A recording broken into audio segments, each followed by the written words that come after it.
আল্লাযীনা ইউনফিকুনা আমওয়ালাহুম ফী সাবিলিল্লাহ, যারা তাদের মাল আল্লাহর রাস্তায় খরচ করে, সুম্মা লা ইউতিউনা মা আনফাকু মান্নাও ওয়ালা আযা, এরপর তাদের পিছনে তারা খোটা দেয় না, কষ্ট দেয় না, লাহুম আজরুহুম ইনদা রাব্বিহিম, তাদের জন্য তাদের রবের কাছে রয়েছে প্রতিদান, ওয়ালা খাউফুন আলাইহিম, তাদের কোনো ভয় নাই, ওয়ালা হুম ইয়াহজানুন, আখিরাতে তারা ব্যথিত হবে না। তাহলে একটু আগে যে আল্লাহ পুরস্কারের কথা বললেন, আমরা দুইটা আয়াতকে যদি একসাথে জাস্টিফাই করি, তাহলে আমলনামা তার জন্য 700 থেকে জমা হবে যিনি দান করার পরে খোটা দেন না, কষ্ট দেন। যেমন আমি কাউকে একটা গাড়ি কিনে দিলাম, তিনি অসহায় মানুষ, এটা দিয়ে তিনি কি করবেন? উপার্জন করবেন। কিন্তু আমি মাথায় রাখলাম কিংবা তাকে বলে দিলাম গাড়ি আমি দিয়েছি, তাই যখনই ডাক দিব আমাকে কিন্তু নিয়ে যেতে হবে। এই আয়াতের মধ্যে তাদেরকে বাদ দেয়া হলো যে দান করে এই দান থেকে কি করা যাবে না, শর্ত সাপেক্ষে কোনো ইহসানের বদলা নেওয়া যাবে না। হ্যাঁ, তিনি যদি নিজে খুশি হয়ে আমাকে এটা ইহসানের বদলা দিতে চান, এটা তার ব্যক্তিগত ব্যাপার। এই জন্যই আমরা এই যে হাদিয়া দিই না, যে আমি কাউকে বসে 100 টাকা দিলাম, 500 টাকা দিলাম, আমার মনের মধ্যে যদি এটা থাকে যে আমিও বিনিময়ে কিছু পাবো, তাহলে আমার এই 500 টাকা চলে না। হ্যাঁ, আল্লাহ যেহেতু মেহেরবান, হিসাব ভিন্ন, আমার এই নিয়ত থাকলেও আল্লাহ সওয়াব দিতে পারেন, এটা না করার অধিকার পৃথিবীর কারণ। এজন্য আল্লাহ তাআলা হিদায়াতের বিষয়ে ডাইরেক্ট আল্লাহ নবীকেও না করে দিলেন, ও আমার নবী, হিদায়াতের বিষয়টা আমি আল্লাহ আমার নিজের কাছে রেখেছি, আপনি চাইলেই কাউকে বাদ দিতে পারবেন না। এই আয়াত থেকে আল্লাহ যে বান্দাকে তার হাবিবের চাইতেও বেশি ভালোবাসেন, এটা প্রমাণ।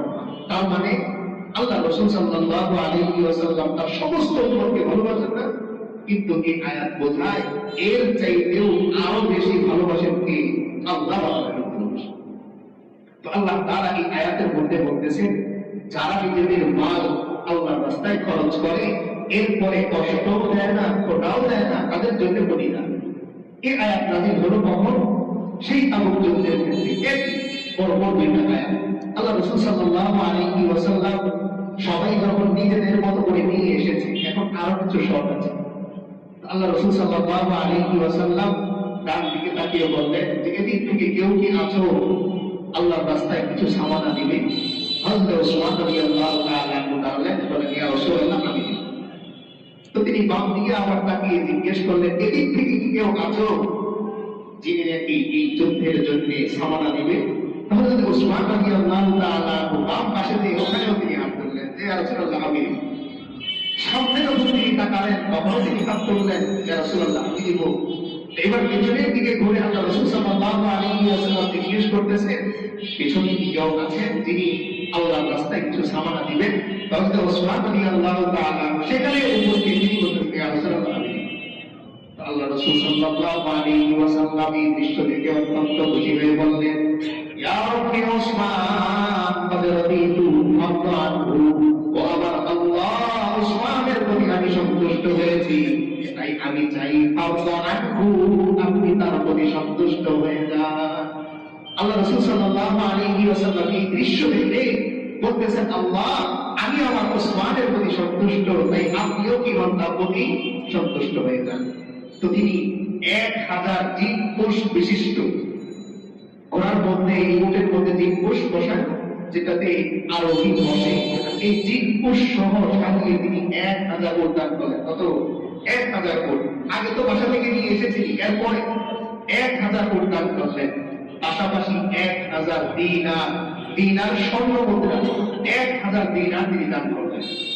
এবার হযরত আব্দুর রহমান ইবনে আউফ রাদিয়াল্লাহু তাআলা আনহু যখন তিনি এই সংবাদ শুনলেন যে হযরত ওসমান রাদিয়াল্লাহু তাআলা আনহু নগদ এত অর্থ এবং এত সামান আল্লাহর রাস্তায় দিলেন, তো তিনিও বললেন, ইয়া রাসূলুল্লাহ, আমিও 4000 দিরহাম আপনার দরবারে পেশ করে দিব, আল্লাহর সন্তুষ্টির জন্য দান করে দিব। কিন্তু এই যে তারা দান করলেন, সামানা দিলেন, কোনদিন হযরত ওসমান রাদিয়াল্লাহু তাআলা আনহু এই দানের ব্যাপারে খোটা দেননি, এটা নিয়ে বড়াই করেননি, এটা নিয়ে নিজেদের গৌরব কোনদিন করেননি, প্রকাশ করেননি। বরং ওনাদের জীবনী থাকলে দেখবেন সমস্ত বলি বাড়াই শুধু কাঁদে। হযরত ওসমান রাদিয়াল্লাহু তাআলা আনহু কবরের পাশ দিয়ে যান, গুরুস্থানের পাশ দিয়ে যান, তো হো করে কান্না করে ওঠেন। তার সাথীরা জিজ্ঞেস করলেন, ওসমান আপনি খলিফা, গুরুস্থানের পাশ দিয়ে গেলে কান্না করেন কেন? তো তিনি বলবেন, ও আমার ভাইয়েরা, আমি ওসমান একদিন এই গুরুস্থানে শুয়ে পড়বো, ওই দিন আমার আল্লাহ যদি আমাকে ক্ষমা না করেন তাহলে আমি ওসমানের অবস্থাটা কি হবে? অথচ জান্নাতের সুসংবাদপ্রাপ্ত সাহাবী, কয়েকবার তিনি আল্লাহর পক্ষ থেকে গ্যারান্টেড জান্নাতের সুসংবাদ পেয়েছেন। এই মানুষটার অবস্থা হচ্ছে এই যে তিনি গোরস্থানের পাশ দিয়ে গেলে বসে পড়তেন, কান্না করতে করতে, দাঁড়িয়ে না বসে পড়তেন আর বলতেন, একদিন এই গোরস্থানে আমিও তো যাবো, তখন আমার সাথে কি হবে? হযরত ওমর রাদিয়াল্লাহু তাআলা আনহু একবার ইন্তেজারের আগ মুহূর্তে যখন ওনার মাথাটা বারবার বালির মধ্যে পড়ে যাচ্ছে, হযরত আব্দুল্লাহ ইবনে ওমর রাদিয়াল্লাহু তাআলা আনহু আসলেন, পিতাজি আপনার মাথার নিচে একটা কিছু নরম কিছু দিয়ে দেই। তিনি বলতেছেন, না দিও না, আমি আমার রবের সামনে এই রকম অবস্থায় উপস্থিত হতে চাই যেন আমার আল্লাহ দেখেন আমার ওমর এইভাবে আমার কাছে এসেছে। অথচ অর্ধজাহানের বাদশা ছিলেন হযরত ওমর রাদিয়াল্লাহু তাআলা, অর্ধজাহানের বাদশা। আল্লাহ রাসূল সাল্লাল্লাহু আলাইহি ওয়াসাল্লাম বলতেছেন, লাউ কানা বাদি নাবিয়্যুন লাকানা ওমর। ওমর সাহাবীরা, ওমরের ফজিলত এত বেশি, এত দাম আমি আল্লাহর কাছে, আমার আল্লাহর কাছে। আমি মুহাম্মদ সাল্লাল্লাহু আলাইহি ওয়াসাল্লাম এরপরে যদি আল্লাহর আদালতে ফয়সালায় কোন নবী আসার সিদ্ধান্ত থাকতো তাহলে আমার পরে হযরত ওমরকে আল্লাহ নবী হিসেবে প্রেরণ করত। হযরত ওমর রাদিয়াল্লাহু তাআলা মিজাজে ওয়াহি, মানে আল্লাহর মেজাজের মানুষ। সুবহানাল্লাহ। এই মানুষটাও কি করতেছে? মৃত্যুর সময়, ইন্তেকালের সময় বলতেছেন, আমার কাছে কিছু দিও না, আমার মাথাটা বালির মধ্যে রাখো, আমার আল্লাহ দেখো যে ওমর আমার কাছে এইভাবে এসেছে। ঘুমাতেন দিশে সেই মরুভূমির মধ্যে খেজুর গাছের তলায়, মাঝে মাঝে শক্ত ইট আর মাঝে মাঝে হাত দিয়ে শুয়ে থাকবেন। দূর দূরান্ত থেকে লোকেরা আসতো সাহায্যের জন্য, এসে জিজ্ঞেস করতো, খলিফা ওমরের বাড়িটা কোথায়? তো তিনি বলতেন, এদিকে গিয়ে দেখেন, বাড়ি দেখিয়ে দিতেন। তো যখন বাড়িতে যেতেন তো আবার বলতেন, ওই যে খেজুর গাছের নিচে শুয়ে আছে, তিনি তো খলিফা। তো যখন তার কাছে আসতো, এসে জিজ্ঞেস করতো, আপনি কি খলিফাতুল মুসলিমিন হযরত ওমর? তিনি বলতেন, হ্যাঁ আমি। তো ওনারা আসতেন যে, আপনি তো ফকির, আমাদেরকে আবার কি দিবেন? আপনার বালিশেই থাকা। তো এই মানুষটা মাথা উঠায় রাখতেন ইটের মধ্যে। তো এই জন্যে আমি একটু নিজেকে যাচাই করি আমি কোন জায়গায় আছি, ওই জায়গা থেকে আমার আল্লাহর সাথে আমার দূরত্ব কতটুকু, এটা কিভাবে দূর করতে পারি। তখন তো ওসমান রাদিয়াল্লাহু তাআলা আনহু তাবুক যুদ্ধের জন্য দিলেন 1000 দিন বিশিষ্ট উট আর 1000 দিনার স্বর্ণ মুদ্রা। আর হযরত আব্দুর রহমান ইবনে আওফ রাদিয়াল্লাহু তাআলা আনহু দিলেন কি 4000 দিরহাম। তখন আল্লাহ রাসূল সাল্লাল্লাহু আলাইহি ওয়াসাল্লাম খুশি হয়ে তাদের জন্য দোয়া করলেন, আল্লাহ তাআলা তাদের জন্য জান্নাতের সুসংবাদ পাঠিয়ে দিলেন। এরপরের আয়াতের মধ্যে আল্লাহ তাআলা একটা উদাহরণ দিচ্ছেন দানের বিষয়ে। যারা দান পরীক্ষা দেয় তাদের অবস্থাটা কেমন হয়। তো উদাহরণটা কি চমৎকার দেখেন, আল্লাহ তাআলা এখানে বলতেছেন,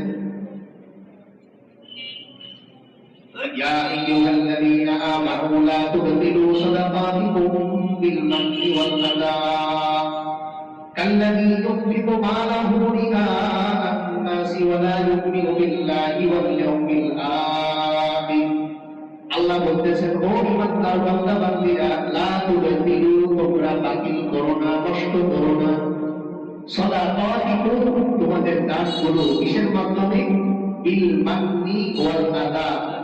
আল মান্নু মানে খোটা দেয়া, দানের পরে কি করা? কাউকে খোটা দেয়া, যে তোমার জন্য আমি এত কিছু করছি, তুমি কি করলা আমার জন্য? খোটা। আল্লাহ বলেছেন, তুমি তোমার এই দানগুলোকে নষ্ট করো না, বিল মান্নি, খোটার দ্বারা, ওয়াল আযা, এবং কষ্ট দেয়া। কিসের দ্বারা?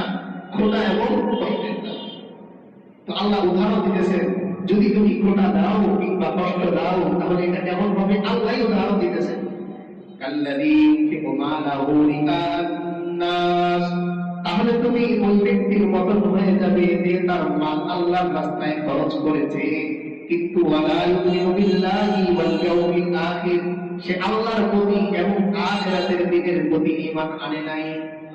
তার মানে ফলাফল কি হলো? দান করার পর খোটা দেয়া, এই দান কেমন? একজন বিধর্মীর দান করা যায়। তার মানে একজন বিধর্মীর দান যেরকম আল্লাহর আদালতে পূর্ণের জন্য উপযুক্ততা রাখে না, গ্রহণযোগ্যতা রাখে না, কোন মুসলমান বান্দা, মুমিন বান্দাও যদি দান করার পরে খোটা দেয় কিংবা কষ্ট দেয়, তাহলে এটার মূল্যায়ন আল্লাহর কাছে পাবে। আর চমৎকার আল্লাহ আরেকটু ব্যাখ্যা করতেছে, এই বান্দার দানের উদাহরণ হচ্ছে যেমন একটা পাথর, মসৃণ পাথর। কেমন পাথর? মসৃণ পাথর, একদম পিছন ধরলেই মোলাম লাগে। তো আল্লাহ বলতেছেন আলাইহি তুরাব, এই পাথরের উপর একটু মাটি পড়ে আছে। কি পড়ে আছে? মাটি। পরে আমরা ব্যাখ্যা করবো, আগে তর্জমাটা শেষ করি। আসাবাহু ওয়াবিল, আল্লাহ বলতেছেন এরপর প্রবল বৃষ্টি হলো। কি হলো? প্রবল বৃষ্টি হলো। ফাতারাকাহু সাল্লা, ওই পাথরটাকে শূন্য করে দিল। পাথরটাকে শূন্য করে দিল। কি বোঝাচ্ছেন আল্লাহ? যে কোন বান্দা যখন দান করার পরে সে খোটা দেয়, তো এই বান্দার উদাহরণ হচ্ছে একটা মসৃণ পাথর, সেই পাথরের মধ্যে অল্প একটু মাটি লেগে আছে। এখন যখন প্রবল বৃষ্টি হচ্ছে, তো বৃষ্টির মাধ্যমে ওই মাটিটা কি থাকবে না চলে যাবে? চলে যাবে। তার মানে এই পাথরের টুকরাটা হচ্ছে তার দিলের অবস্থা। পাথরের টুকরাটা হচ্ছে তার দিলের অবস্থা। সামান্য পরিমাণ মাটি হচ্ছে তার দান, সামান্য পরিমাণ মাটি হচ্ছে তার দান, আর প্রবল বৃষ্টি হচ্ছে তার খোঁড়া। তার মানে যখন তার দিলের অবস্থা হচ্ছে এই যে তার দিলটা পাথরের মতো, এরপরে সে মানুষকে দেখানোর জন্য সামান্য পরিমাণ মাটি দান করেছে। এটা আসলে দানই হয়নি, আল্লাহ বলেছেন কি হয়েছে? না, মাটি হয়েছে। কিন্তু এরপর যখন সে খোঁড়া দিচ্ছে, তো খোঁড়াটা প্রবল বৃষ্টি হয়ে সেই মাটিটাকে ধুয়ে মুছে সাফ করে দিয়েছে। এবার বাকি আছে কি? কেবল এই মসৃণ পাথরটা। তার মানে দান করার আগে সেরকম শূন্য ছিল, দান করে খোঁড়া দেওয়ার কারণে আবারও তার আমল নামাটা কি হয়ে গেছে? শূন্য হয়ে গেছে। আল্লাহ বলতেছেন লা ইয়াকদিরুনা আলা শাইইন মিম্মা কাসাবু, এই বান্দারা যদি কোটি কোটি টাকা দান করে দেয়, আমি আল্লাহর কাছে এক পয়সাও দাম নাই। লা ইয়াকদিরুনা, তারা সক্ষম হবে না, মানে তারা পাবে না। আলা শাইইন, কোন নেক, মিম্মা কাসাবু, যারা দান করার মাধ্যমে খোটা দিয়ে এই কাজ যারা করে, আমি আল্লাহর কাছে এই তাদের এক পরিমাণ সওয়াব তারা পাবে না। আল্লাহ স্পষ্ট করে দিতেছে যে তুমি সামান্য পরিমাণ দান করলে এটা কেমন? ওই পাথরের মধ্যে লেগে থাকা সামান্য মাটি, যেই মাটি থেকে প্রবল বৃষ্টির মাধ্যমে ধুয়ে সাফ হয়ে গেছে। এখন এই পাথরের মধ্যে যেরকম মাটির কোনো দাগ নেই, তোমার আমল নামাতেও দানের কোনো কিছু আর। এরপরে আল্লাহ তাআলা বলতেছেন আল্লাহু লা ইয়াহদিল কওমাল কাফিরিন, আল্লাহ কোন কাফের সম্প্রদায়কে হেদায়েত দেন না। আলোচনা চলতেছে মুমিনদের, এখানে এসে আল্লাহ বলতেছে আল্লাহ কোন কাফের ব্যক্তিকে হেদায়েত দেন। এখন আসেন কাফেরের অর্থ কি? আসলে কাফের শব্দটা আল কুফরু, কাফ ফা রা, কাফ ফা রা, এই কাফারা মানে জাহদু, আল জাহদু মানে অস্বীকার করা। এখান থেকে আরেকটা অর্থ আসে গোপন করা, লুকানো, কোন জিনিসকে গোপন করা বা লুকানো। এখান থেকে কৃষক যারা আছেন, যারা বীজ রোপণ করে, এই যে ধানটা ফেলে দেয়, এখন তো অবশ্য যে আপনার কি বলে জ্বালা ফেলে ওখান থেকে নিয়ে এসে লাগায়। আগে তো সরাসরি ধান ফেলে দিত, কিংবা বোঝাই লাগাচ্ছে সে। তো এই যে বোঝার নিচের অংশটা যেটা মাটির নিচে চলে যাচ্ছে, এই মাটির নিচে চলে যাওয়ার কারণে এটা গোপন হচ্ছে না, লুকিয়ে যাচ্ছে না। তো এই কৃষককেও এক অর্থে কাফের বলা হয়। কি বলা হয়? কাফের। বাকি এটা শাব্দিক, কি এটা শাব্দিক। ঠিক তেমনি কোন মুমিন বান্দাও যদি আল্লাহর কোন নিয়ামতকে অস্বীকার করে, যেমন সে বলতেছে যে অসুস্থ হয়েছিলাম, যদি টাকাটা না থাকতো তাহলে মুসিবত হয়ে যেত। তো সে এই যে আল্লাহর মেহেরবানিটাকে অস্বীকার করতেছে, টাকা থাকার পরেও বহু মানুষ অসুস্থ অবস্থায় আছে, তো কোটি কোটি টাকার মালিক, হাজার হাজার কোটি টাকার মালিক, কিন্তু সে বিছানায় পড়ে আছে, তার সামনেই শত শত আইটেমের খানা হয়, কিন্তু তার পেটে সই না, খাবে তো বলে তাকেই না খাবার। বরং তার আফসোস, আর এক টুকরা বস্তু যদি খেয়ে হজম করতে পারতাম। তো সে যখন এই কথা বলে যে টাকা না থাকলে মুসিবতে পড়তাম, তো তো এই ব্যক্তিটাকেও এইখানে শাব্দিক ভাবে কি বলা যায়, কাফের বলা যায়, কারণ সে আল্লাহর নিয়ামতকে অস্বীকার করতেছে। তাহলে কাফের মানে আল্লাহর নিয়ামতকে অস্বীকারকারী। এখন পারিভাষিক সামাজিক ভাবে কাফের আমরা কাদেরকে চিনি? যারা শুরু থেকে শেষ সবটুকুকেই অস্বীকার করে। যেহেতু পারিভাষিক যারা বিধর্মী আছেন তারা আল্লাহর অস্তিত্বকে ক্ষেত্র বিশেষ অস্বীকার করে, আল্লাহর সমস্ত নিয়ামতকে অস্বীকার করে, হাসর অস্বীকার করে, মিজান অস্বীকার করে। এই সমস্ত জিনিসকে অস্বীকার করার কারণে তাদেরকে বাস্তবিক কাফের বলা হয়। আর আল্লাহ তাআলা এই আয়াতের মধ্যে দুই দল একসাথে জানলেন যে যারা মুসলমান অবস্থায় দান করে আবার খোদা দেয় তারাও আমার নিয়ামতকে অস্বীকার করে, কারণ খোদা তো আমি দেওয়ার কথা, এই দান ছেদে করেছে তৌফিক আমার দেয়া, যেই টাকাটা সে দান করেছে এটাও আমার তৌফিক দেয়া। এই বান্দা যখন বলে আমি দিয়েছি, আসলে তো দিয়েছেন কে? আল্লাহ। যখন সে বলতেছে আমি দিয়েছি, তখন আল্লাহ বলতেছে না বান্দা, তুমি আমার নিয়ামতকে অস্বীকার করতেছো। তাই একজন মুসলমান ব্যক্তি যদি দান করে খোদা দেয় তাকেও আল্লাহ তাআলা নিয়ামতের অস্বীকারী হিসেবে এখানে কাফের শব্দে উল্লেখ করেছেন। আর যারা বাস্তবিক বিধর্মী তারা তো আছেই। তো আল্লাহ বলতেছেন একদিকে যেরকম বিধর্মীদের আমি পথ দেখাই না, যে সমস্ত মুসলমান বান্দা ঈমানের মধ্যে থাকার পরেও কাফেরদের মতো বিধর্মীদের মতো কাজ করে, আমি আল্লাহ তাদেরকে হেদায়েত দিই। এজন্য আল্লাহ রাসূল সাল্লাল্লাহু আলাইহি ওয়াসাল্লাম এক হাদিসের মধ্যে সতর্ক করেন যে মান তাশাব্বাহা বিকওমি ফাহুয়া মিনহুম।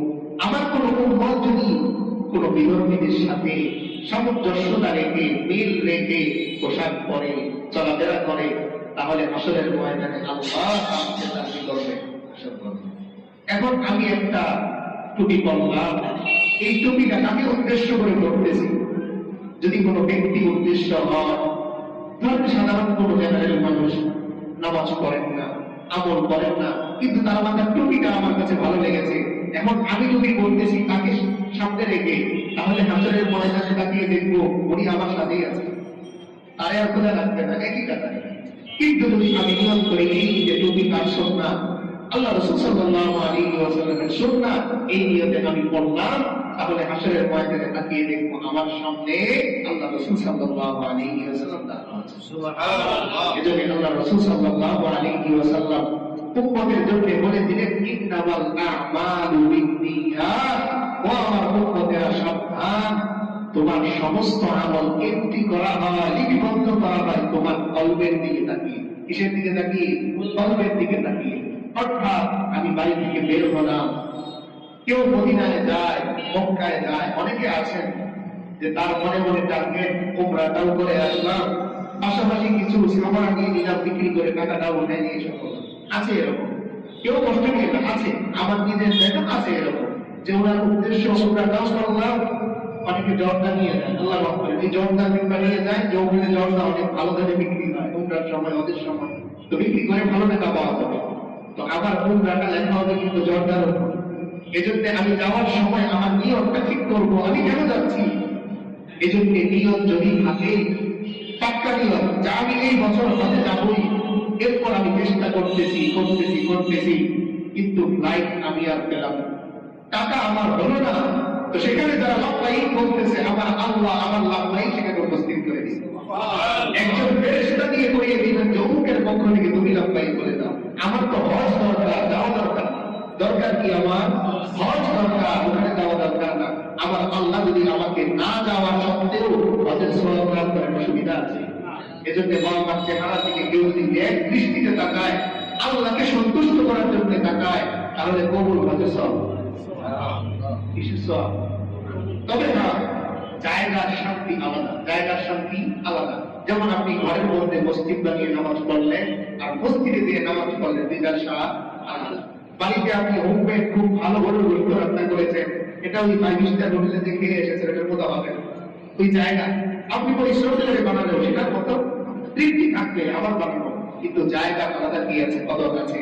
যেমন আমরা গতকালকে জমাই শুনেছি যে আল্লাহ তাআলা বলতেছেন সুবহানাল্লাযী আসরা বি'আবদিহি লাইলাম মিনাল মাসজিদিল হারাম ইলাল মাসজিদিল আকসা আল্লাযী বারাকনা হাওলা। আল্লাহ বলতেছেন মসজিদে আকসা যেখানে, এর চারপাশটা আমি আল্লাহ বরকত দিয়ে পরিপূর্ণ করে রেখেছি। সুবহানাল্লাহ। যেমন তায়েফে যখন আল্লাহ রাসূল সাল্লাল্লাহু আলাইহি ওয়াসাল্লামকে কষ্ট দেওয়া হলো, তিনি চলে আসলেন।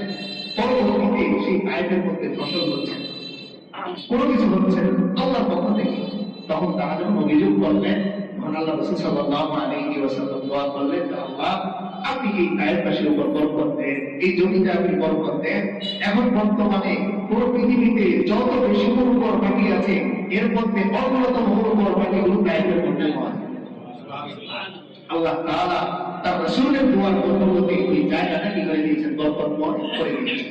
এখন স্বচক্ষে আল্লাহর পর দেখতে পাওয়া, সেখানে উপস্থিত হয়ে লাভদায়ক বলা, আর কবুল হজের সওয়াব পাওয়া, দুইটা ভিন্ন জিনিস। সওয়াব এক জিনিস, তৃপ্তি আরেক জিনিস। সওয়াব এক জিনিস, তৃপ্তি আরেক জিনিস। যেমন ফোনের মধ্যে আমরা বাইতুল্লাহ শরীফ দেখি, তো এই দেখা আর সরাসরি দেখা, এই দুইটা কোনোদিন মিল না। আপনি ফোনে যখন কাবা শরীফ দেখেন, তখন মনের মধ্যে আসে যে আরেকজনকে দেখাই, কিন্তু যিনি ওইখানে যান, ওইখানে যাওয়ার পরে তার দৃষ্টিভঙ্গি পাল্টে যায়। সেটা কোথায় এসেছে, দৃষ্টিভঙ্গি পাল্টে যায়। মনে হয় এই দৃষ্টিটা যদি অমুককে দেখাতে পারতাম, এটা যদি অমুককে দেখাতে পারতাম। এজন্য আল্লাহ তাআলা আমাদের সকলকে জীবনে একবার হলেও তার ঘর জিয়ারতের তৌফিক দান করুন। তো আল্লাহ তাআলা উদাহরণ দিচ্ছেন, যারা নাকি দান করার উপর কোটা দেয়, তাদের দিনগুলো হচ্ছে মসৃণ পাথর, আর তাদের দানগুলো হচ্ছে সামান্য পরিমাণ মাটি। কিন্তু যখন সে সোনা দিয়ে দেয়, তখন আমি আল্লাহ এটাকে বৃষ্টির মতো করে দেই, আর এই বৃষ্টি তার দানটাকে ধুয়ে মুছে সাফ করে দেয়, শুদ্ধ বানিয়ে দেয়। কিন্তু আবার দেখবেন পাথরের উপর মাটি, সেখানে গাছ হয় না। পাহাড়ের মধ্যে গাছ হয় না, পাথর টুকরা, সেখানে সামান্য পরিমাণ উপরে মাটি আছে, দেখবেন শিকড় হয়ে গাছ হয়ে গেছে। সেখানেও কি হয়, গাছ। শুধু তাই না, পানির উপরেও গাছ হয়। পানির মধ্যে দেখবেন এই যে বিভিন্ন দল পাওয়া যায়, পানির মধ্যে দেখবেন একসাথে মিলে এখানে গাছ বড় হচ্ছে।